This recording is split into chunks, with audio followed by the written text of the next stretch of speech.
Kicking off week 3 already. You're listening to the Line Sports Talk podcast. I think today's September 22nd, 2016. Week 3. It's on fire, and we're coming to you live from Bumfire Studios here in Oldsmar, Florida. I say that because this place looks like it's a homeless man's tent.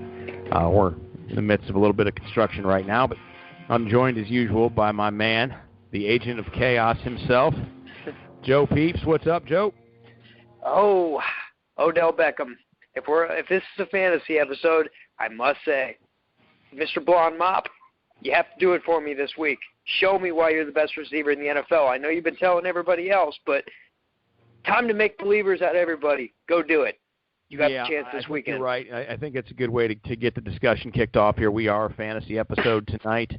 We'll be joined by the FanDuel and DraftKings guru himself, Harbor Mike. He was with us last week. He was with me last week. Joe was out on another assignment. And Harbor Mike offered up some of his insight, which actually really helped me quite a bit. I managed to hit a nice winner on FanDuel, and I think he did pretty well himself, but he should be on with us here in just a few. So we'll just sit tight, hang out, and shoot the breeze until Harbor Mike gets in. But, yeah, big fantasy episode for the most part. It seems to be the good conversation that we all want to have. We want to talk about fantasy. We want to talk about how to win money. Who doesn't like to do that? And then Joe and I will get into our usual gambling rhetoric. Then we're going to break down tonight's Thursday night game. So without further ado, we're joined now by Harbor Mike. Harbor Mike, how are you, man? I'm doing well, guys. How you doing? Good. Joe P. Good, Mike. It's nice to finally meet you. Or talk to you as well, matter. You for sure. You as well. All right, Mike. You heard the opening a little bit. We're going to get right into the fantasy mix. Tell me a little bit about how you did last week. Last week, pressure's on to start bragging.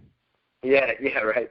I didn't do too well financially as far as what I won because in the one that I concentrated on was the Sunday, Monday, the total payout or the overall payout. And that was a pisser, no good?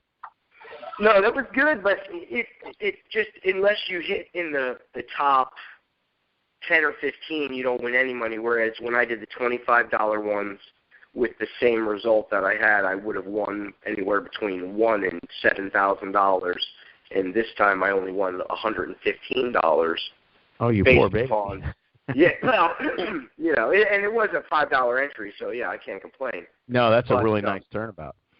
But yeah, when you get that close, my feeling is anytime you're going up against 50, 60, 70,000 people or more, when you start getting that low, it hurts when you don't get first place. I was actually in first place, tied with like 10 other people for about 10 minutes, maybe not that long, but for a good little bit of time from the end of the third quarter to the start of the fourth. And then as fantasy football goes, tides changed, and I ended up taking let me ask you this, so we can keep the flow happening here. Joe is new to daily fantasy sports, not new to getting throttled in fantasy football. That's been happening for about 15 years. My Uncle T, always good with his jabs. But the Canton Crackers are turning a new corner this year. I know I sound like the LA Rams, but we're trying. So let's see if the new home base will help you out.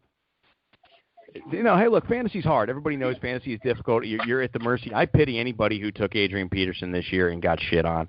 I feel bad for Adrian Peterson, too. But, look, tell me, Mike, going into it, I've got my lineup here, and you and I had this discussion last week, and I think it helped me out actually quite a bit.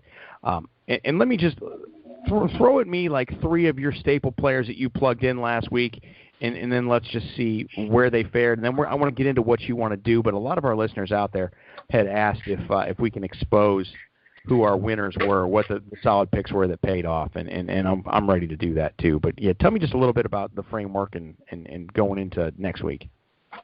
Sure. Well, as far as the framework goes,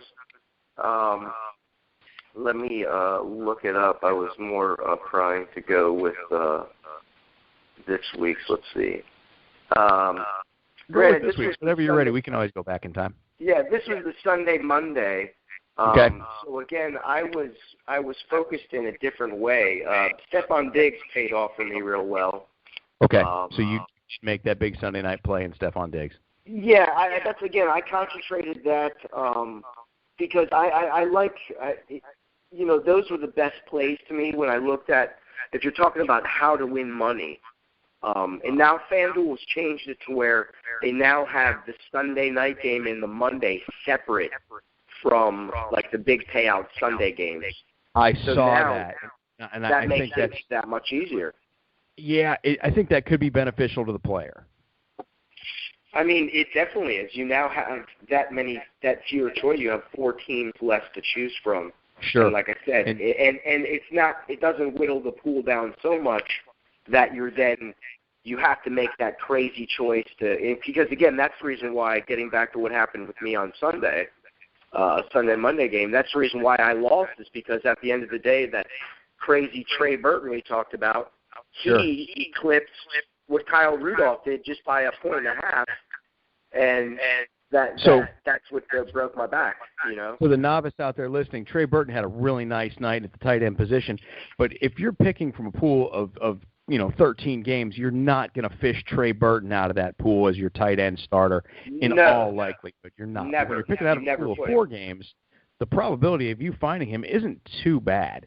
So to steer this in the direction of going forward, give me 3, if you can get back to your notes about what you've got coming up. I know that you're a prepper. Sure, I don't want to call you a prepper, but I know you're prepared.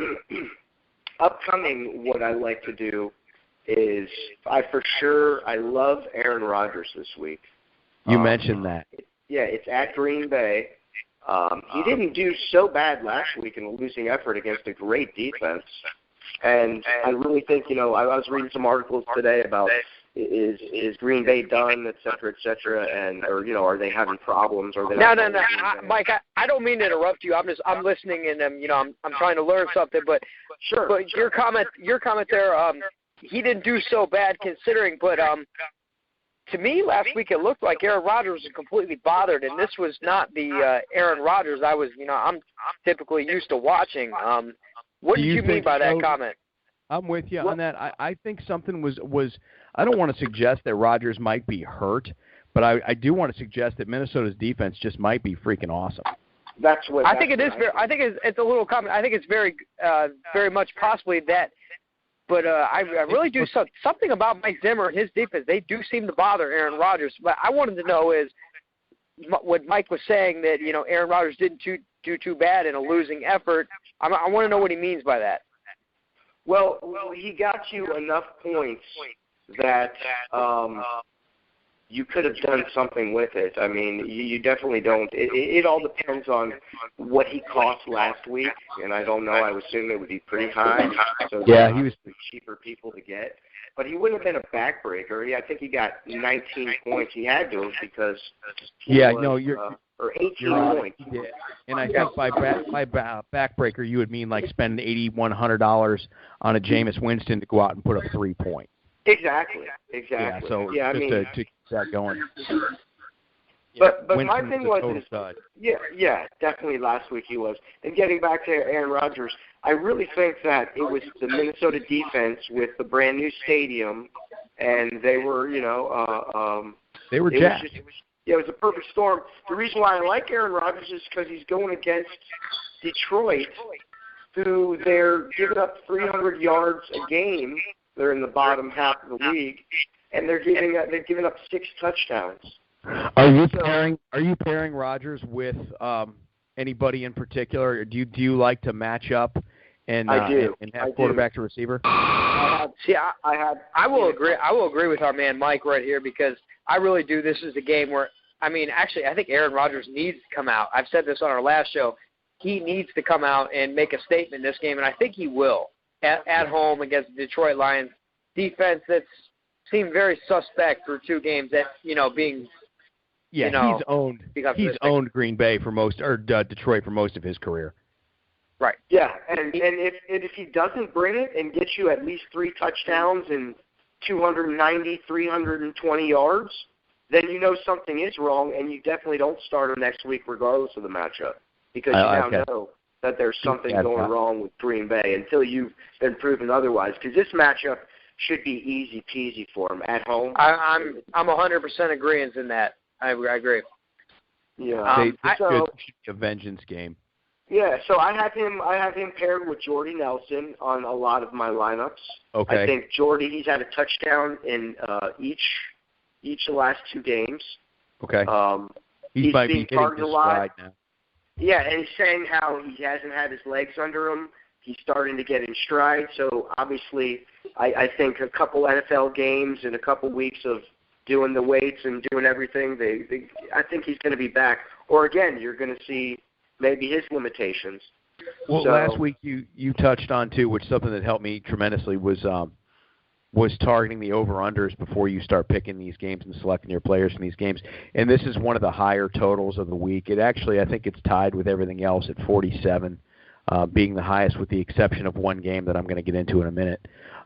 So, yeah, this looks like it could be not necessarily a barn burner. I don't know that Detroit's going to light up the sky, but I think you're right in finding that combination between Rodgers and Jordy Nelson.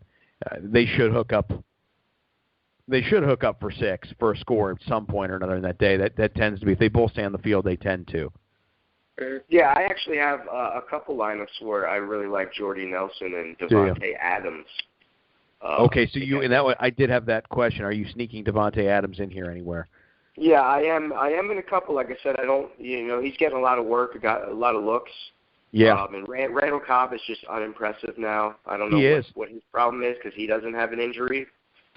He's got a mental injury, I think. Yeah, so I think you're seeing Davante Adams overtake him slowly. Obviously, it looks game. like it. I like him because he's dirt cheap. He's on FanDuel. He's $5,700. Okay. So then you can go into because getting back to my other foundation player this week is Delaney Walker. He is questionable. He's $6,900, which is kind of pricey for a tight end, but they're going up against, and I hate to rub it in your eye. I'll take it. Pretty much the worst passing defense by a long shot in the NFL. Yeah, let me just beat you fucking to the punch. Well, I mean, it's 100 more yards than Detroit a game, and it's one more touchdown. So that. Yeah, can I interject, though? I did watch my New York Jets, and Ryan Fitzpatrick put up 400 yards on a Buffalo Bills secondary. I mean, there's going to be something about – I mean, I agree. The Raiders have been torched the last 2 weeks, but, I mean, there's definitely some secondaries I think that can – in all defense to my Uncle T here, I think there's some secondaries that can give them a run for their money. I agree. No, I agree.